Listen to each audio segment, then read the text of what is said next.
আসসালামু আলাইকুম রহমতুল্লাহি বরকাত।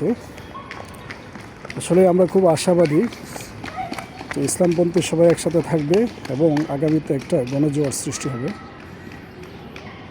যতই দিন ঘনিয়ে আসছে আশাটা ততই কমে যাচ্ছে, কারণ ইতিমধ্যেই একটু বিশৃঙ্খলার আভাস আমরা পাচ্ছি। জনমনে একটা স্বস্তির নিঃশ্বাস পড়েছিল দীর্ঘদিন পরে হলেও, যে আমরা পরিবর্তনের একটা আভাস সমাজের মধ্যে আমরা দেখতে পেয়েছিলাম।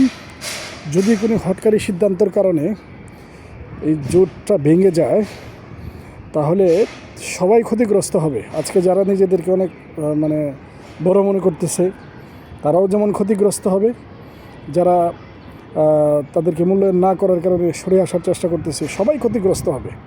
আমরা চাই প্রত্যেককে তার ন্যায্যটা দিয়ে সবাই একসাথে থাকলে সবাই উপকৃত হব, আর যদি আলাদা হয়ে যায়, আমরা ডিভাইডেড হয়ে যাই, সবাই ক্ষতিগ্রস্ত হবে, শেষ পর্যায়ে বাংলাদেশও ক্ষতিগ্রস্ত হবে।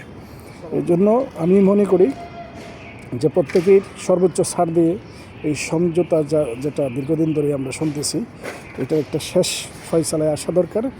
সময় খুব শর্ট। আমাদের যে কোনো সিদ্ধান্তের কারণে আমরা সকলেই পরাজয় বরণ করব। অনেকে মনে করতেছেন যে গণজোয়ার যখন এখান থেকে কেউ বের হয়ে যাবে, ডিভাইডেড হয়ে যাবে, তখন কিন্তু এটা একটা বড় ধরনের পার্থক্যের সৃষ্টি করবে। আজকে একটা তকমা সমাজের মধ্যে দেওয়ার চেষ্টা করা হয়েছিল সব কিছুর ঊর্ধ্বে যায়। ধরেন আকিদার একটা ব্যাপার আছে, এরপরে যুদ্ধ অপরাধীর বিভিন্ন ব্যাপার সামনে কিন্তু ছিল।